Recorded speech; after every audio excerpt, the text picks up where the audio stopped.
Good afternoon. I'm so happy that you guys could join us today. I'm very excited to relaunch our webinar Wednesday for the year. I know we're a little behind getting started, but there were just so many issues that we couldn't control. I'm Catherine Stokes. I'm currently the president of NAGC, filling in for Bethany Hornbeck, who is generally the moderator for this particular endeavor. Today's webinar is the APR for me, and today we have Laura Kirkpatrick, who is the marketing and promotions manager for Red Bank RiverCenter, who is also the outgoing NAGC marketing director. She left government and is now in the private sector. Lucky her, not so lucky for us. She's also our representative on the Universal Accreditation Board, which is the organization that governs the APR. She is giving a full-day boot camp at our upcoming communication school in Fort Myers, Florida. That's June 19th through 21st. Great venue, and the half day that she gave last year was really great, but people wanted more, so it's going to be a full day APR boot camp this year. And I just want to introduce Laura. She's great. I'm excited for her, but I hate that she's going to roll off the board, but I wish her the best. And this is going to be an opportunity for her to give you an insight into what you're going to find out at the school in the APR boot camp, and it may help you determine whether or not indeed the APR is for you. Laura, take it away. Thank you, Catherine. I am very honored to be part of NAGC and to represent NAGC on the Universal Accreditation Board, and I'm thrilled to also be presenting at Communications School this year. So the biggest and best news for NAGC is that we have our first candidate, our first member that's gone through the process and received her APR, and it's Jacqueline Larson from Minnesota. She's the community marketing manager for the city of St. Louis Park up there in Minnesota. So congratulations to Jacqueline, and I'm hoping that the folks online and the folks that may be attending the communications school can add themselves to that list and get their APR. So let's jump into this and find out if this is the right thing for all of you. I encourage you to do it because it's been a game changer for me and my career. So if I can just, here we go. So today's webinar, we're going to talk about the process that you go through. I'm going to take you through that pretty quickly, give you a little bit of background. I'm going to talk about the benefit of having an NAGC membership, and that's really putting money back in your pocket after you complete this process. And I'm going to also hopefully assure you that your public affairs knowledge, expertise, and everyday work enables you to really be a successful candidate for the APR. And then I'm going to talk about putting that APR designation to work for you, whether it's on your email signature or in your resume. It can really have an impact, I believe, in where you go with your career. So, accreditation and public relations, what is it all about? As for us as skilled government communicators and PR professionals, we know that our success is dependent on staying relevant, resourceful, and inspired. And in the changing communication world, this is more important now, I think, than ever before. The APR credential really certifies professionalism and principles. It sets you apart from your peers and positions you as a leader and a mentor in the very competitive field of PR, but in the competitive field of public affairs as well. I mean, we're inside government. We know what goes into all of that, and it's different than regular PR, but it has so many similarities as well.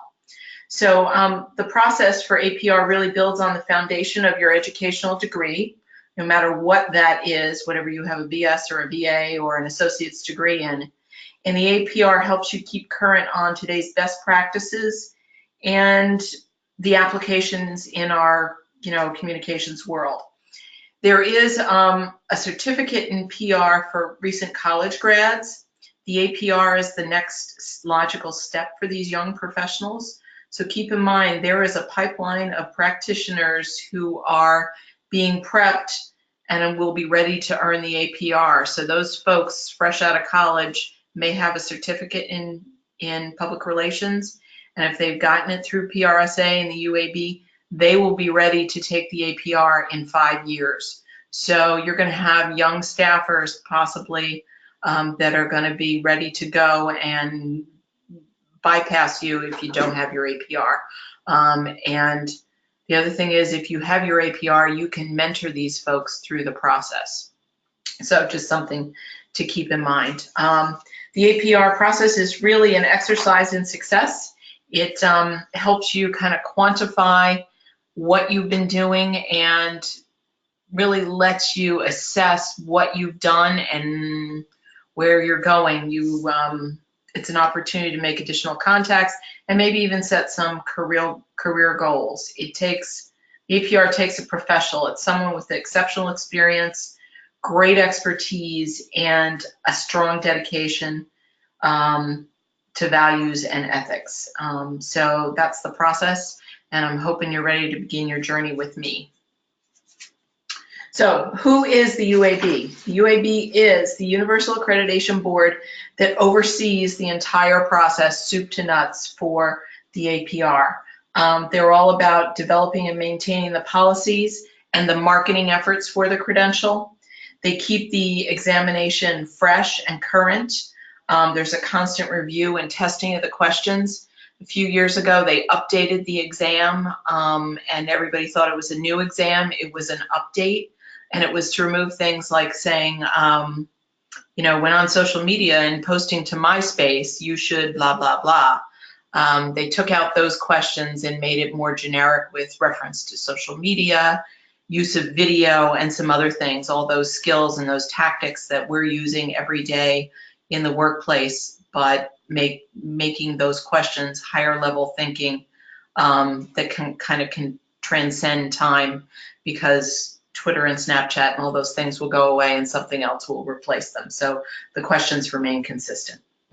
The other thing the UAB does is reviews the appeal cases. It grants the accreditation and it oversees the recertification. So this is not a one and done situation. Once you receive your APR, there's an opportunity for you to earn points, if you will, over a course of 3 years. It's not a heavy lift to get it done. I'm going through my first reaccreditation right now, and I have more than enough points for reaccreditation. So there's an opportunity to do that. So who does all this work? Basically, it is the members of 9 participating organizations. NAGC is in the middle there. NAGC pays to be a member of the UAB because that's the way it works.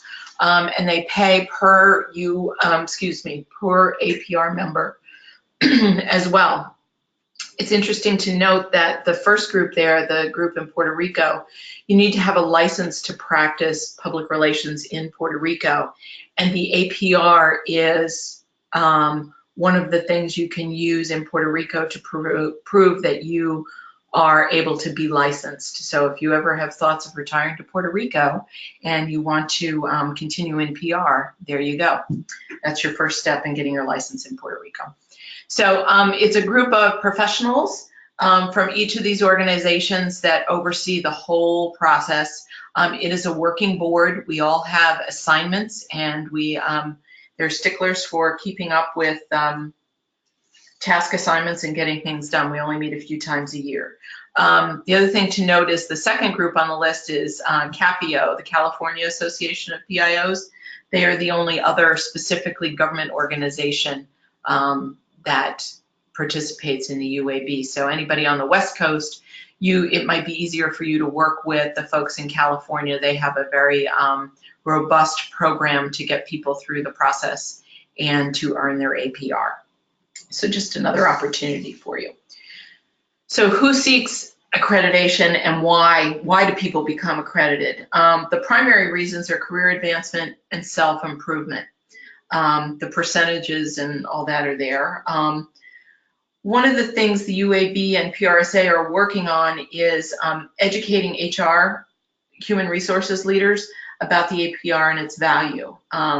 More than likely, you'll begin to see some employers in the private and the public sectors requiring a credential. So we're hoping that that 3% at the bottom of the list starts to grow, because I think that will begin to raise the, elevate the importance and the significance of having the APR. So again, if you're looking for self-improvement or career growth and your employer requires it, that kind of gives you a leg up in the application process.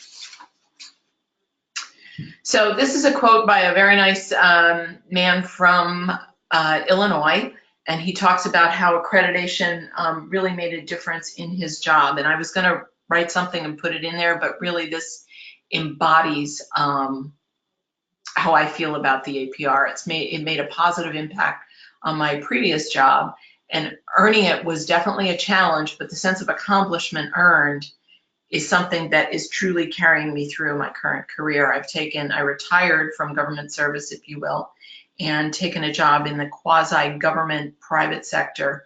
And the APR was a significant piece, I think, of me getting the job here. And even in the process of interviewing for jobs, having the APR gave me a leg up over several candidates. So again, something to keep in mind. Excuse me.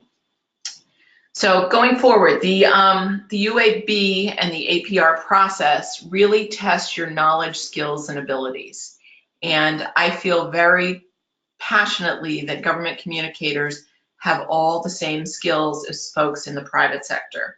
And this is kind of what they look at in terms of the test and the process you go through. They're looking at, can you develop a plan and implement it? And that's that first 33%, the research, the planning, the implementing and evaluating. And if you've taken marketing or PR classes, sometimes this is called the RPI or the rope.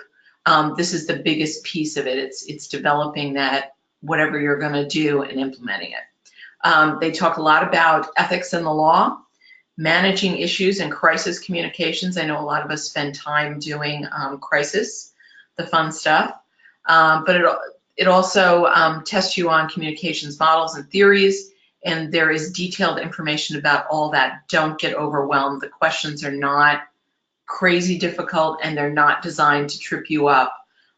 They're just there to make sure that you understand the theory and the practice as you implement your programs. So there's also questions about leading, leadership and the skills involved with that, and managing relationships within the workplace, managing up as well as managing down. So that's kind of what they look for as we go through this, or they go through this process to test you and make sure that you are a candidate worthy of having the APR.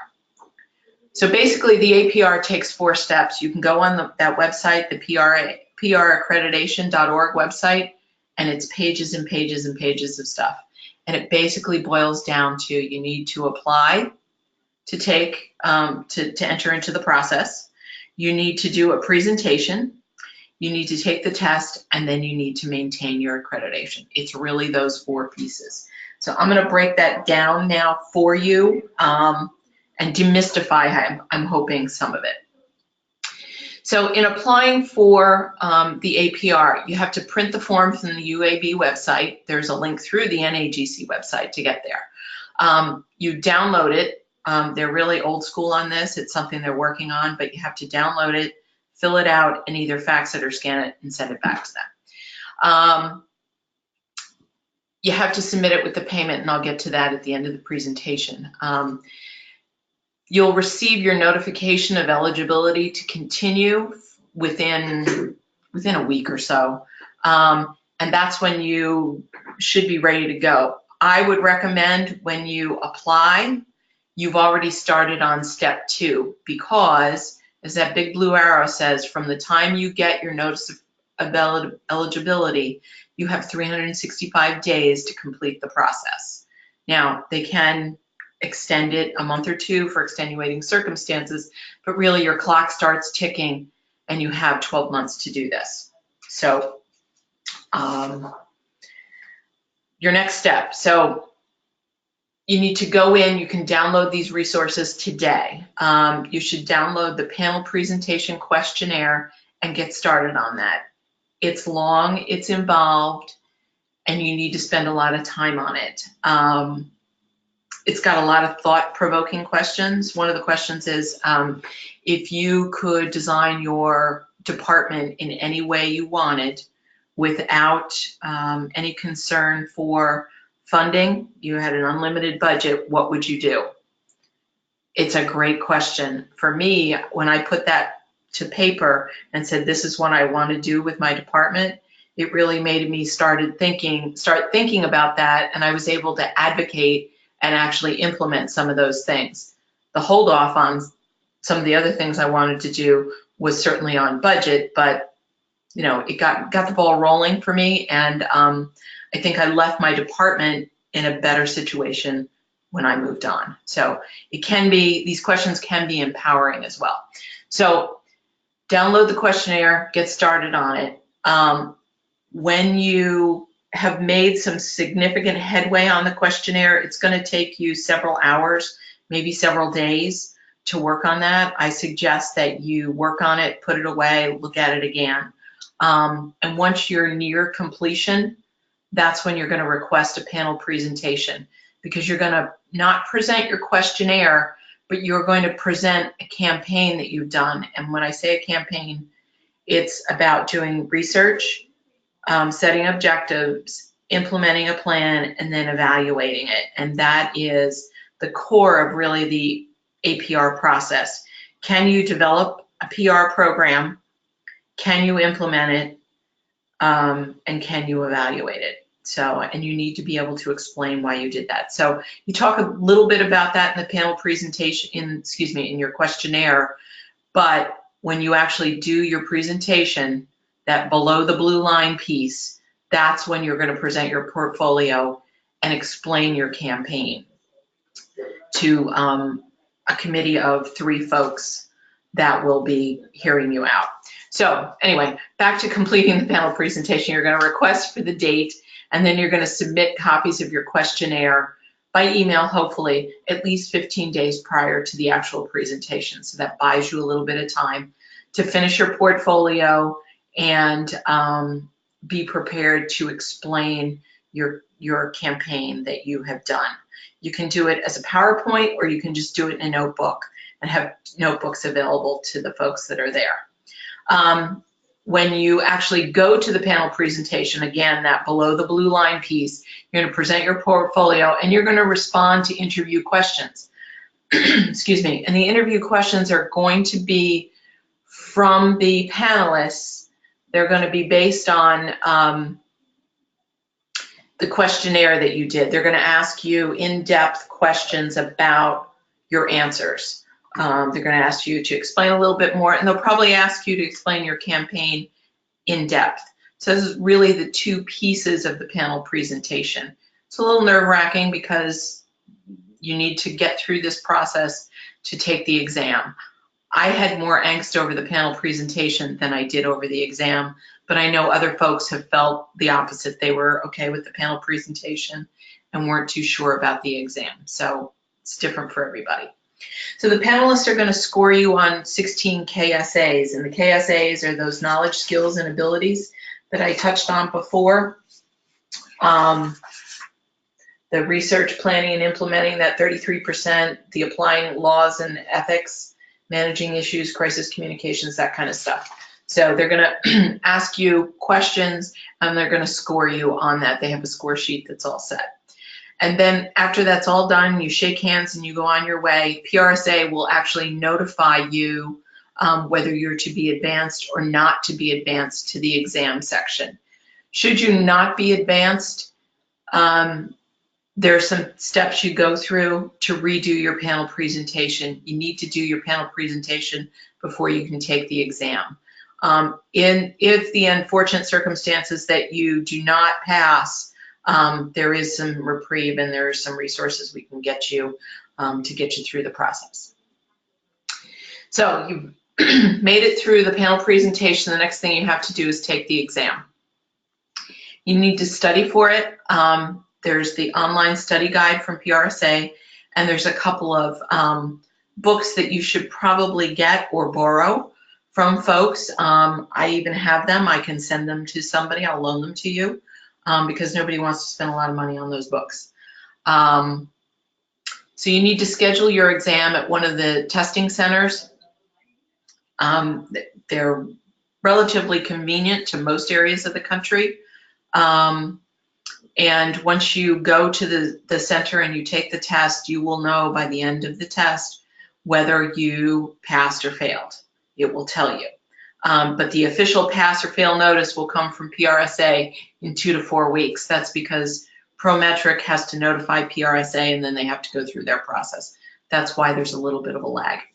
And then if you pass, the UAB actually votes to grant you accreditation at an actual meeting, and they will notify you, and NAGC will notify you as well. Either I would notify you or Catherine this year if you were to receive your accreditation. Next year you would get your information from somebody else. But it's a formality at the end, but they do give you a sample press release. They're willing to send a letter to your boss or your boss's boss, whomever you would like to do that. So it's a nice little marketing package to give you some kudos as you go forward with this. So success, you've done all that. You're now ready to maintain. So that means every 3 years, you have to submit some information about what you've done in the community and hopefully to advance the profession of public affairs or public relations or marketing, whatever it is. And they encourage you to continue to learn as you go through. There's opportunities to mentor other folks, which gives you points. Serving on the NAGC board gives you points.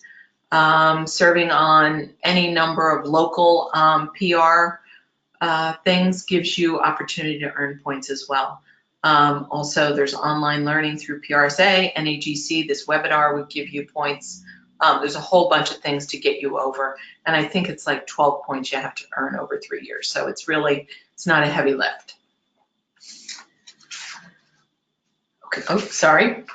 So keep in mind that you're not alone through this process. You can ask me. I'm going to continue with this process for NAGC as the accreditation chair. I'm hoping to get somebody on board to take on the accreditation role because as a newer member of the UAB, we're given time to have me serve as the accreditation chair, but there comes a time where I need to move on and just focus on the UAB piece of it. So I would work with you to provide somebody either close to you or elsewhere in the community to get you through this process. I would match you up with an APR, excuse me, someone who already has their APR to take you through what you want to do. The other opportunity you have is to take the Jump Start or a boot camp or any number of things to get you through. For example, when I went through the process, the local university, there were a couple of professors who had APR that offered a clinic on Saturday mornings that I went to that took me through over, I guess, 6 or 7 weeks, took me through the full training, and I understood much better what the process was, as well as I got some hands-on learning to get me through knowing what I should study for the test. And they actually worked with me as well to get me to put my campaign together in the format that the panel needed to see it in. So that took a little bit of work for me because I was not used to doing things in that format, but that worked and it was all great. Then the other thing is, very shameless plug for the pre-con session at the communications school. It's going to be taught by 3 of us. I will be there along with Ann Kanabi, who is an APR plus M, which means she has the APR plus military designation. So there's a whole other set of rules that go with that. And for those of you who may be in the military, you know that you have your own ways and processes of doing things. So you can get the APR plus M, you can do that all at once, or you can do the APR first and then do the plus M as a second piece of it. And there is a process underway to educate some of the senior leadership in the military about the value of the APR plus M, and some of the very senior ranking folks, I believe in the Navy and the Army, will be stepping up to take the APR plus M within the next 6 or 8 months. The other person that's going to teach with us is Bailing Shaw, and she has written a couple of textbooks, but in particular, she is the author of one of the textbooks that is on the short bookshelf for the APR. So she's going to teach that piece about the campaign, the research, the objectives, the implementation and the planning, the RPI, the rope piece of things.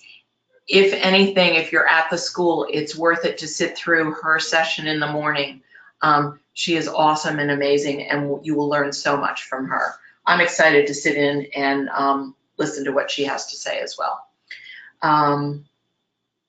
Okay, so how many practitioners are currently accredited? Today there are over 5,000 practitioners accredited with the APR throughout the world.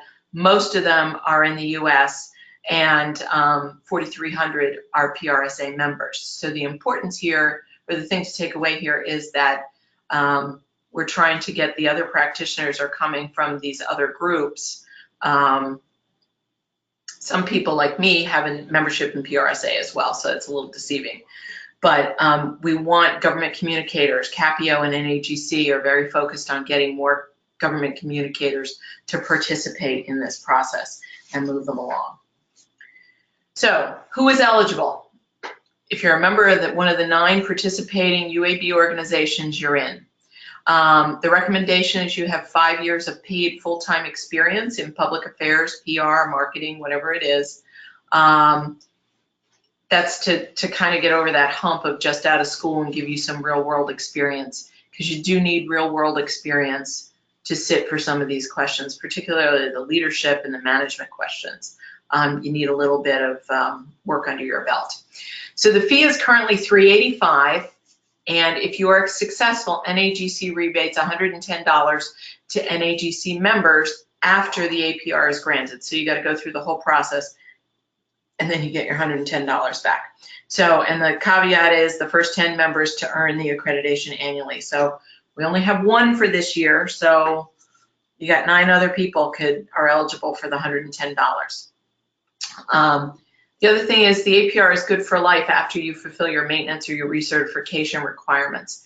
And you continue your membership either in NAGC or in another organization. For example, now that I have moved out of the government world, I now have a retired membership in NAGC, because that seems to work, that works for me. A lot of other organizations have a retired status, or you can, if you move into the private sector, there's other ways you can keep your membership. So just something else to consider. So this is me. I very proudly display the APR after my name on business cards, on my signature and my email. It gives me a great opportunity to talk to folks and let them know what the APR means. It means a lot to me. And in dealing more and more with marketing and PR companies in my new role, it's amazing to me how many folks that are in the industry don't have the APR. And when I can say to them, I have the APR, or they notice I have the APR, it kind of makes them step up their game. And that's been pretty powerful. The other piece is, and I apologize if I'm repeating myself, but when I interviewed for this position and a couple of others, the question was about the APR and the significance of it. And I was able to educate either the HR folks or the people doing the interview to let them know what the APR is. And they were impressed. And I think it really was able to advance me in a couple of cases. The other thing you need to know is, if you have a LinkedIn profile, you should probably update it so you have a URL that has your name in it and not the number. But I also took another step further, and I put the APR in my LinkedIn URL, which helps, again, if people are searching for people with APR, that apparently is something that they do. that they can find a lot more easily. So that's about all I have. I talk really fast, but I am available to answer any questions that anybody has. And if you want to give me a call and talk offline, that's great as well, or shoot me an email. Thank you, Laura. I appreciate it. I do have one question. When you were talking about the recertification and the community component of it, what are some examples of community involvement that would count towards your recertification for your APR? It has to be communications based. So you either need to be doing something in marketing or PR. It can't be like singing in your church choir. It's got to be related to communications. But service on a board like NAGC, or committee work, or serving as a judge for NAGC, that all gives you points. Okay. Yeah, so there's lots of ways to get points, especially through NAGC if you want to get engaged and be active. And it's kind of the honor system. They do check up on some things. You know, if somebody puts something in there that's kind of whacked out and doesn't look like it's part of their job or whatever, they may push the issue and check it. But, you know, it is pretty much the honor system. Okay. You know, but there's also like local PR agencies, you know, but again, back to your church, if you decide that, you know, you're going to do the church newsletter, you can get points for doing that. Okay, great. Because it is volunteer in your community. Got it. Okay. And if anybody else has any questions, feel free to field them to us. There was one other question I had, and of course, you know, my train of thought derailed, and I don't think there were any survivors on this one, but I'm sure it'll come to me at some point. But I don't seem to have any other questions. Mehdi, did you see anything that you need to pass to me? No questions have been sent to me. So that means everybody's going to be calling me or emailing me. I know it. Or they're just going to sign up to come to the school and take the full day workshop. And yeah, it's going to be a great workshop. You're going to have Beiling in the morning, who's going to talk about, you know, the process to do your campaign. And then Ann and I are going to cover all the other learning experiences and do a deeper dive on the process and what you should spend time on and all that stuff. So it's going to be incredibly helpful. I remember my question from last year. So if someone took the half-day workshop from last year and they want to continue on, would they take the whole workshop to this year or just the first half?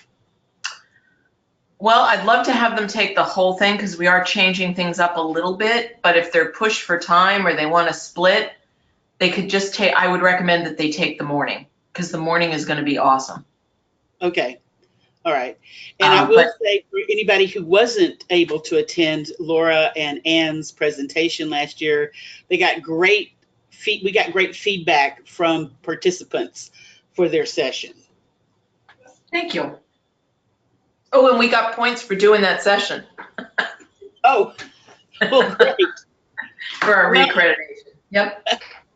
Well, that's great. It counted towards your 12 points for the 3 years. Right. Yeah. Well, great.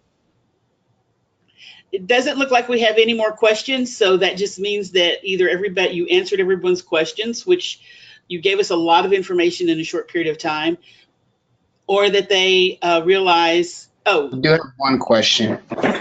The workshop is going to be held at the Communications School in Fort Myers, Florida. It'll be on June 19th, and it's 2 sessions, a morning and an afternoon. Right. And if you haven't been to the Fort Myers area, it's a beautiful area. I actually worked on a contract down there for about 6 months and enjoyed it immensely. It's really beautiful and a lot of fun things to do.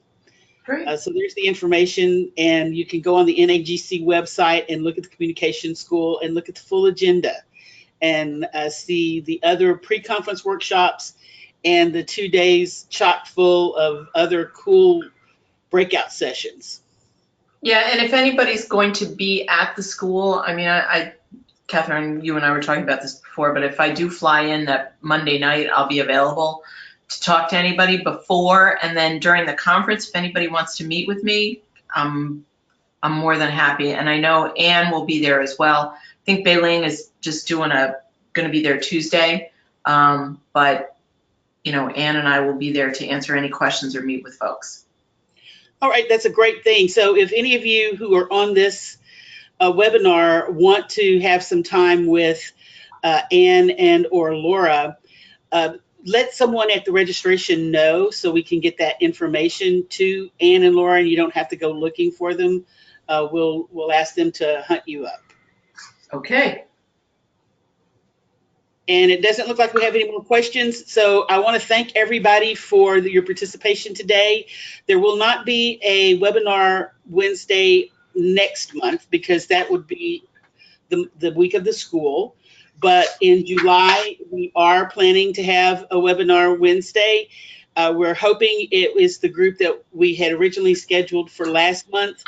That particular group has a pretty long approval process. So we're still waiting to make sure that that's going to be the case. But thanks again to Laura for kicking us off this year. And I hope to see everybody at the Communication School June 19th to the 21st. Thanks a lot, and y'all have a great day.